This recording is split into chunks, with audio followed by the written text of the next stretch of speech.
संख्याओं 480 है और दूसरी संख्या 685 है के मासा को, यानी इन दोनों का कोई मासा लीजिए, उसको किसके रूप में लिख सकते हैं? 480x माइनस 475 के रूप में लिख सकते हैं। तो x का मान ज्ञात करना है। किसका मान ज्ञात करना है?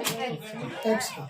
तो सारे बच्चे नोट करेंगे। देखो, एक तो मासा की कंडीशन ये है, मासा किन्हीं दो संख्याओं का न्यूनतम मान होता है, ठीक है, जो दोनों में मौजूद हो, या जितनी भी संख्या होती है सब में मौजूद हो। जैसे ऐसे समझ लीजिए 8 और 10, 8 के अगर हम खंड करें तो 2 गुणा कितना होगा? 2। यही तो हो सकता है। अगर इसके गुणन खंड करें ऐसे, इसके कितना होगा? 2 गुणा 5। अगर यहाँ मासा की बात करें तो मासा कितना होगा आप बताओ? तो 2 ही यहाँ पर है, 2 ही यहाँ पर है, तो इसका मासा कितना हो सकता है? अन्य संख्या मेल नहीं खा रही है, तो इसका मासा कितना हो जाएगा? 2 हो जाएगा, ठीक है। तो ऐसे ही 480, इसको मैं बता देता हूँ, ये समझ में आ गया ना। मासा की स्थिति यही होती है, न्यूनतम मान जो जितनी भी संख्या दी है उनमें मौजूद है। तो 480 और 685 अगर आप इनके गुणनखंड करोगे तो मेरी समझ कहती है दोनों में 5 जो है मासा का काम कर रहा है। किसका काम कर रहा है? 5 दोनों में ही होगा, ये कन्फर्म है। आप गुणनखंड विधि से या भाग विधि से जैसे भी हो आप कर लें, मासा कितना आएगा निकल के। अब प्रश्न के अनुसार पढ़ते, यानी कि 480 और 685 का मासा कितना है? 5 है। लेकिन वो क्वेश्चन में क्या कह रहा है कि इसको किसके रूप में लिखना है? 5 को 480x माइनस 475। बोलो हाँ या ना? यही तो कह रहा है, क्वेश्चन की प्रकृति यही है, ठीक है।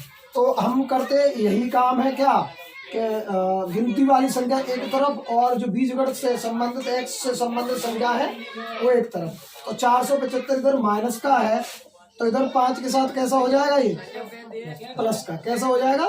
प्लस का। बोलो है ना? 480 योग हो गया इसका, 480 x, इससे ये कट गया, x का मान कितना आ गया? 1 आ गया। तो x का मान कितना आ गया? 1 आ गया। यही इसका क्या है? x का मान तो पूछा था, समझ में आ गया।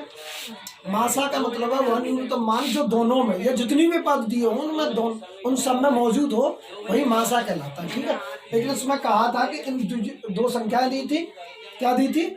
2 संख्याएं दी थी, और उसमें कहा गया था कि इनमें इनका जो मासा होगा ना वो इसके बराबर होगा या इसके रूप में लिख सकते हैं, ठीक है। बात एक ही है। तो इनका मासा निकला 5, तो इनको इनके रूप में ही तो लिखा है, यानी कि इनके बराबर में ही तो लिखा है, लिख लिया हमने। बराबर में लिखा x का मान ज्ञात करना तो अंकगणित जो अंकीय संख्या थी वो एक साइड ले ली, और बीजीय वाली संख्या थी जिनसे जुड़ी हुई थी वो एक तरफ ले ली। आप पक्षांतर किया, x का मान 1 आ गया। समझ में आ गया? हाँ, तो क्वेश्चन इस प्रकार है, आप एक बार नजर करें। तो क्वेश्चन इस प्रकार है कि इसमें कह रहा है कि ये 2 संख्या दी हुई है ना, बड़ी से बड़ी संख्या ज्ञात करनी है, जिनमें वो बड़ी से बड़ी संख्या ज्ञात करनी है जिससे इन दोनों को भाजित किया जा सके, है ना। लेकिन शर्त क्या दी है उसने कि इन दोनों संख्याओं को भाग देने पर शेषफल इतना बच रहा है। तो शेषफल का मतलब ये होता है हमेशा उस संख्या को घटाना पड़ता है। क्या करना पड़ता है? तभी पूर्ण संख्या वो निकल के आती है, ठीक है। अगर आप इसको ऐसे समझ लें कि 5 का भाग हम कितने में दे रहे हैं? 16 में। कितने में दे रहे हैं? 16 में। तो 5 या 15, एक ही तो बचा। तो इसका मतलब हम क्या कह सकते हैं कि 16 में हम किस संख्या से भाग दें कि वो पूरी कट जाए और उसका शेषफल 1 बच जाए। तो एक ही तो शेषफल बचा है, इसको यही तो कह सकते हैं हम, ठीक है। तो ऐसे ही इसमें क्या करेंगे, हम इसको घटा देंगे। तो यहाँ 65 आ गई, यहाँ कितनी आ गई? 65 आ गई। कहाँ है वो?